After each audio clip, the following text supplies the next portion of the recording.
वालेकुम गाइस, आज की इस वीडियो में मैं आपके साथ प्रेजेंट इंडेफिनिट टेंस की डिटेल शेयर करूंगी। तो चलें आज की वीडियो स्टार्ट करते हैं। सबसे पहले देखते हैं कि प्रेजेंट इंडेफिनिट टेंस की तारीफ़ क्या है। जो प्रेजेंट इंडेफिनिट टेंस है उसको उर्दू में फ़ेल हाल मुतल्लिक भी बोलते हैं। ये वो फ़ेल है जिसमें किसी काम का करना या होना मौजूदा ज़माने में पाया जाए, यानी कि मौजूदा ज़माने के अंदर हम जो काम करते हैं या जो काम होता है वो प्रेजेंट इंडेफिनिट टेंस कहलाता है। मिसाल के तौर पर वो जाता है, वो लिखते हैं, वो बोलता है, मैं बातें करता हूँ, हम स्कूल जाते हैं, हम खाना खाते हैं, हम सोते हैं, हम खेलते हैं। Each and everything which are held in present included in present indefinite tense. Okay, अब नेक्स्ट देखते हैं कि इसकी पहचान क्या है, हमें कैसे पता चलेगा कि ये प्रेजेंट इंडेफिनिट टेंस का फ़िक्रा है। तो जो प्रेजेंट इंडेफिनिट टेंस है इसके उर्दू फ़िक्रात के आखिर में ता है, ती है, ते हैं, ताहूँ वगैरह आता है।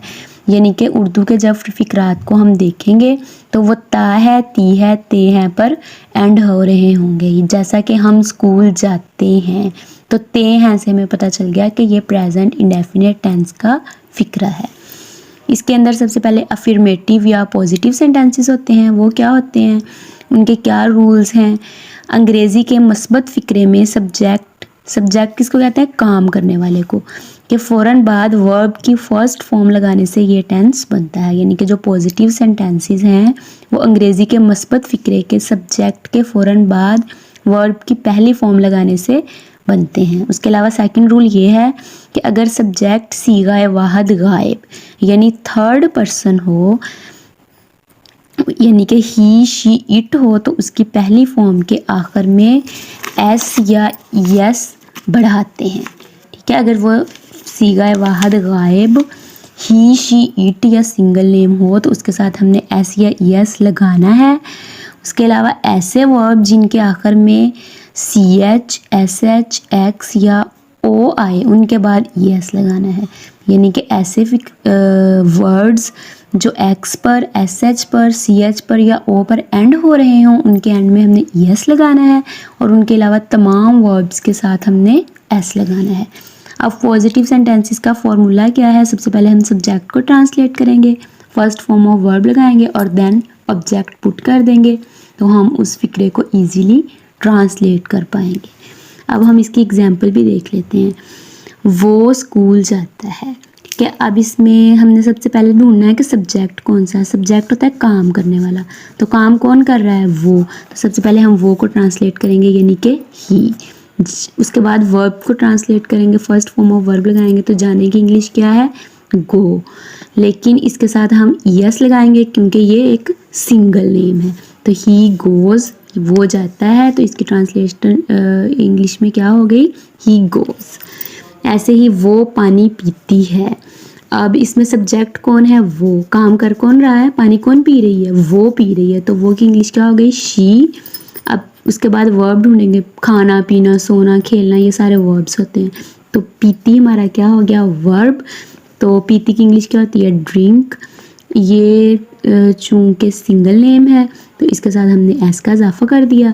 और पानी, ऑब्जेक्ट हमारा क्या है, किस चीज़ पर काम हो रहा है, पानी के ऊपर काम हो रहा है, तो वाटर जो हमारा है हमारा वो ऑब्जेक्ट है। तो शी ड्रिंक्स वाटर, वो पानी पीती है। ऐसे ही मैं जाता हूँ, आई गो। ऐसे ही प्रेजेंट इंडेफिनिट टेंस के फिक्रात को जब नेगेटिव बनाना हो, मनफी फिक्रात बनाने हो, तो उसके क्या रूल्स हैं वो अब हम देखते हैं। अगर वर्ब की पहली फॉर्म अपनी असल हालत में मौजूद हो तो उससे पहले डू नॉट लगाने से ये फिक्रा मनफी बन जाएगा।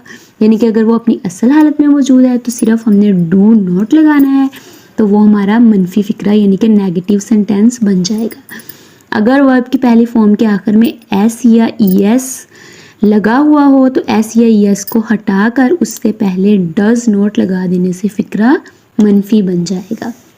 इसका फॉर्मूला क्या है, नेगेटिव का सब्जेक्ट लगाएंगे, देन डू या डज नॉट लगाएंगे अकॉर्डिंग टू सेंटेंस, कि वो सिंगल हालत में है, अपनी असल हालत में है, या एस या यस को हटाने से बन रहा है। Then first form of verb लगाएंगे और ऑब्जेक्ट लगा देंगे। इसकी अब हम एग्जांपल देखते हैं।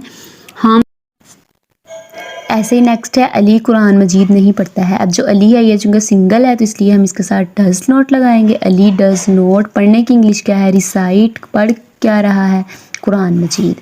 तो Ali does not recite Quran मजीद। वो अपना सबक याद नहीं करते हैं, तो वो क्या है, नहीं करते हैं, यानी कि ज़्यादा लोग हैं तो हम इसके लिए वो में कौन सा वर्ड यूज़ करेंगे, दे। और दे चूँकि प्लूरल नेम है तो इसलिए इसके साथ क्या लगेगा, do not. They do not, पढ़ने की याद करने की इंग्लिश क्या है, लर्न, और आगे याद कर क्या रहे हैं, लेसन। और इसकी ट्रांसलेशन हमने कर ली, they do not learn their lesson. ऐसे ही हम चाय नहीं पीते हैं, वी। अब चूँकि हम है वो प्लूरल नेम है तो इसलिए अब इसके साथ क्या लगेगा, do not. We do not, पीने की इंग्लिश क्या है, टेक, और पी क्या रहे हैं, टी, यानी कि चाय। We do not take tea. ऐसे ही जो प्रेजेंट इंडेफिनिट टेंस है उनके इंटेरोगेटिव सेंटेंसेस के लिए हमने क्या रूल्स फॉलो करने हैं। प्रेजेंट इंडेफिनिट टेंस के फिक्रात को सवालिया बनाने के लिए डू और डज को सब्जेक्ट से पहले लिखते हैं और उस फिक्रे के आखिर में सवालिया निशान लगता है। ये इसका सिंपल सा एक रूल है। इसका फॉर्मूला क्या है कि हमने सबसे पहले डू या डज पुट करना है, देन हमने सब्जेक्ट लगाना है, फर्स्ट फॉर्म ऑफ वर्ब लगानी है और ऑब्जेक्ट लगा देना है और एंड में क्वेश्चन मार्क लगाना है। इसकी एग्जाम्पल देखते हैं। क्या तुम रोज़ाना मिठाई खाते हो।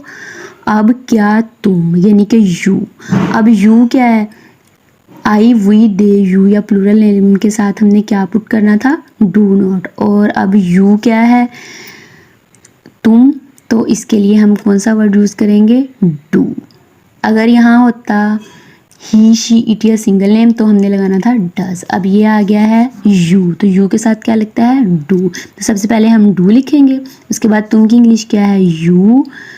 खा क्या रहे हैं, वर्ब पुट करेंगे तो वो क्या है, ईट्स। क्या खाया जा रहा है, मिठाई, तो वो स्वीट्स हो गई। और रोज़ाना की इंग्लिश क्या है, daily. Do you Yeats sweet daily. और एंड में क्वेश्चन मार्क पुट कर दिया तो ये एक सवाल या इंटरोगेटिव सेंटेंस बन गया। ऐसे ही क्या परिंदा हवा में उड़ता है। अब परिंदा सिंगल है तो इसके साथ क्या लगेगा, डज। तो सबसे पहले हम लगाएंगे डज, उसके बाद सब्जेक्ट को ट्रांसलेट करेंगे, द बर्ड। उड़ने की इंग्लिश क्या है, फ्लाई। उड़ कहाँ रहा है, हवा में, यानी कि इन द एयर। और एंड में क्वेश्चन मार्क लगा दिया, बन गया does the bird fly in the air. Hopefully आपको आज की वीडियो पसंद आई होगी। नेक्स्ट वीडियो तक के लिए अल्लाह हाफिज़।